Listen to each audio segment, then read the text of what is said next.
Amis des lobbies, l'heure est grave. La France ne nous aime plus.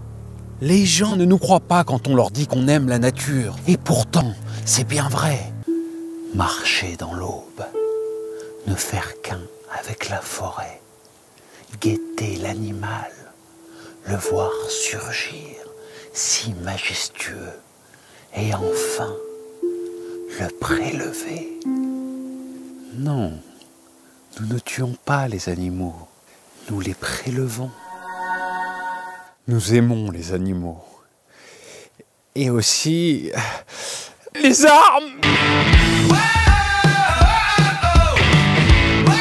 Mais toutes les armes.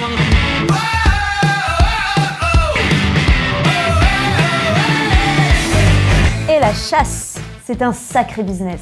Un chasseur français dépense en moyenne 2500 € par an pour sa passion, ce qui nous donne un chiffre d'affaires de presque 4 milliards d'euros pour la France. La première dépense, une arme, comptée de 800 à 2000 € pour un bon fusil.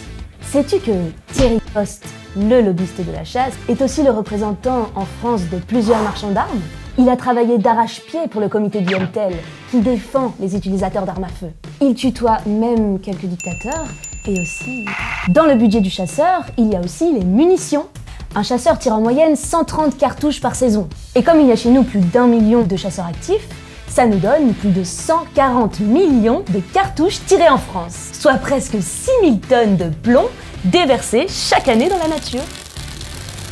Il faut également compter les dépenses liées au transport, à l'équipement, aux chiens. Et n'oublions pas l'assurance, car si vous faites sauter le caisson de votre beau-frère, vous serez bien content d'avoir... Non, mon ami, la chasse n'est pas dangereuse. La saison dernière, 115 victimes, dont seulement 13 morts.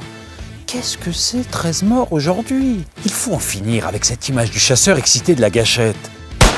Nous respectons scrupuleusement les règles de sécurité. Nous sommes des gens responsables. Mais beaucoup de Français disent toujours que la chasse est un sport barbare. À cela, je répondrai que la chasse existe depuis la nuit des temps. Et ça, c'est un argument imparable. Car ce que l'homme fait depuis toujours, il ne doit jamais cesser de le faire. Les guerres existent depuis la nuit des temps, la prostitution, l'esclavage. Mais nous avons un autre argument choc, bien plus fort, qui met tout le monde d'accord. La régulation. Eh oui! Heureusement que les chasseurs sont là pour réduire les populations d'animaux nuisibles. Les oiseaux pullulent en France, on le sait bien. Hein? En Europe, on a le droit de chasser en moyenne 24 espèces d'oiseaux. Et en France, 64, dont 20 sont des espèces protégées. L'exception française. Mais les plus terribles envahisseurs, ce sont bien sûr les sangliers. Ils sont 10 fois plus nombreux qu'il y a 40 ans. Mais comment se fait-il que partout dans le monde, les grands animaux sauvages soient menacés ou en voie d'extinction, alors que notre gibier, lui, pullule? C'est étrange. Mais non, c'est logique. Reprenons l'exemple du sanglier. L'homme a commencé par tuer ses prédateurs naturels. Loup, lynx, ours. Puis, dans les années 70, 80 et 90, nous avons relâché des dizaines de milliers de sangliers dans la nature. Pour avoir de quoi chasser, justement. Bon, d'accord. Bien souvent, ce n'étaient pas vraiment des sangliers, mais des résultats d'hybridation avec des cochons domestiques. Des cochons gliés, dont la femelle est très fertile. Ajoutons enfin l'agrainage, à savoir le nourrissage régulier des sangliers, et vous avez là de belles bêtes en bonne santé qui se reproduisent très vite. Oui, mais moi je ne chasse pas que le sanglier. Mais pour les autres espèces, c'est pareil. Aujourd'hui en France, plus de 20 millions d'animaux sont élevés dans le but unique d'être relâchés dans la nature, puis immédiatement tués par les chasseurs. Faisans, canards, lapins, sangliers... Ils attendent tous impatiemment l'ouverture de la chasse. Mon ami, je vais te dire une chose. Tout le monde s'en fout de la régulation. Les rats pullulent bien à Paris et on leur tire pas dessus. Tu crois vraiment que quelqu'un comme moi s'intéresse au nombre de sangliers qu'il y a dans la forêt? 3 millions de permis de chasse, mon ami, répartis dans 80 000 sociétés de chasse.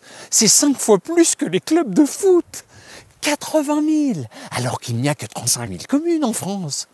Qu'est-ce que ça veut dire? Eh bien, que les chasseurs sont partout. Et quand on est sympa avec eux, Ça fait 3 millions d'émissaires répartis sur l'ensemble du territoire. Dans ces conditions, tu peux être étiqueté président des riches, des élites. Mais si tu as les chasseurs dans la poche, tu peux être le président de tous les Français. Amis des lobbies.